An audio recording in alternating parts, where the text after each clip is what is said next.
you'd like to go away for a short while but you're worried about your house being empty or who's going to feed your dog or your cat, well, you might consider getting a house sitter.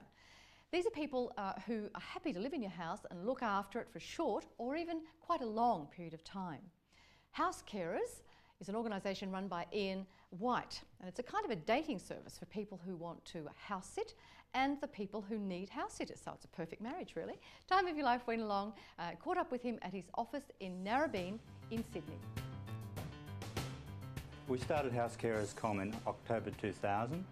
It's a win-win for homeowner and house sitter.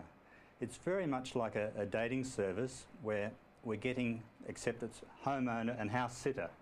And we're providing a mechanism for homeowners to find and select house sitters. Now the homeowner, they're leaving their house, they want it to be secure, have that lived-in look.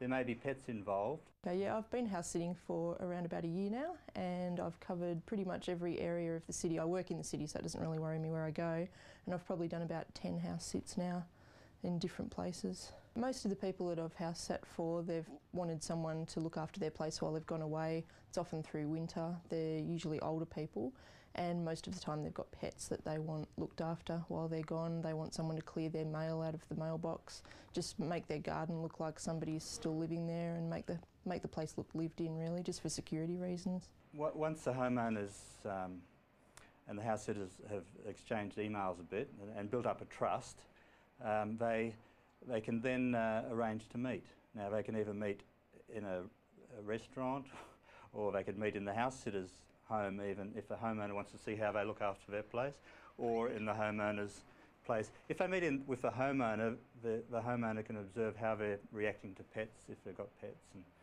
and I think that's possibly a good idea, and they'd go through what's required. So it's a matter of building up a trust. Usually the only stipulation is that there's no wild parties or anything while I'm there. That I've had people to stay in most of the house sits that I've done, and there's been no problem whatsoever with that. I've discussed it with the homeowner beforehand and they're fine with it, as long as the house is in, you know, the same state they left it in. When they get back, they're happy. A lot of our people are retired, and they could either be wanting to leave their home and travel for extensive periods, 6 months, so they're looking for a house sitter. Or they could be on the trek around Australia for 6 months, maybe in a caravan. And it's a great opportunity to have some nice, comfortable accommodation. And we have locations in Canberra, Gold Coast, Sunshine Coast. It's filling in for people who are perhaps even retired and they want to go to the city. Yeah, one time I ended up looking after a donkey, 2 cows and 2 horses at this one place. They were on 5 acres or something, and I had to get up at 5 in the morning every morning just to make it to work on time, because that was a fair way out of the city. So I probably wouldn't do one like that again, but it was an experience.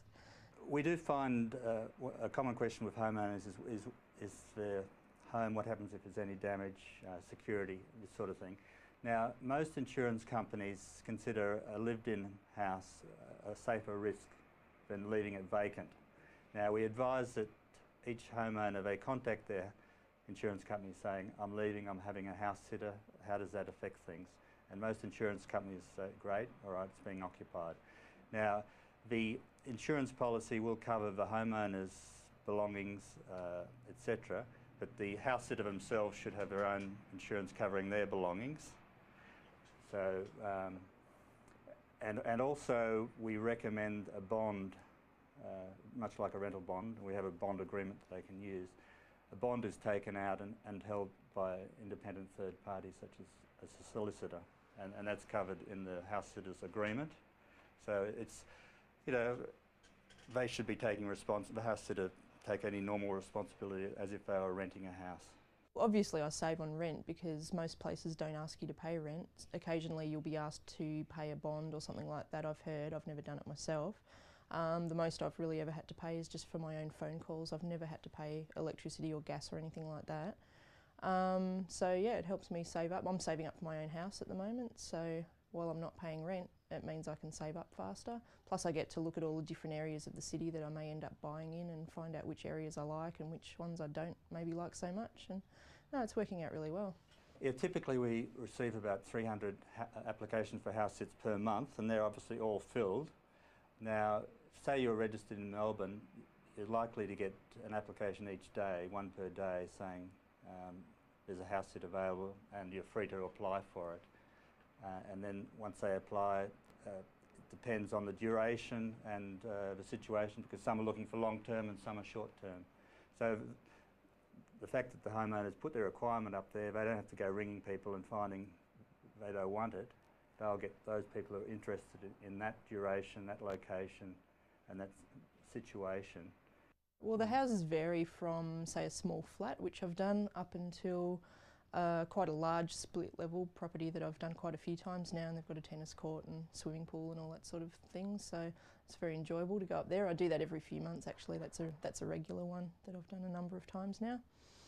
Yeah, well, we have a guide to house sitting on our website, and it goes through all the selection procedures. Anyone can access that, and we have the steps in making the selection, and we have a house sitting agreement that the homeowner and the house sitter can download, and it goes through all the things like who pays for utilities, what's required, feeding of pets, medication, all this sort of thing is set out so they know exactly what's required of them.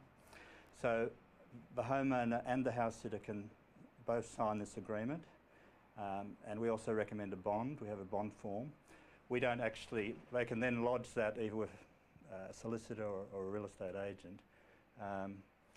But it's very important that it's put in writing so everyone knows what's required. What a great service. And you know, Ian runs that on an international basis from just one office in Narrabeen.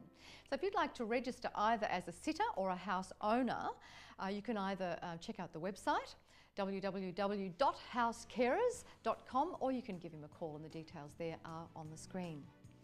Certainly it's a very practical idea, and I've actually done it, and it worked very well, I must say.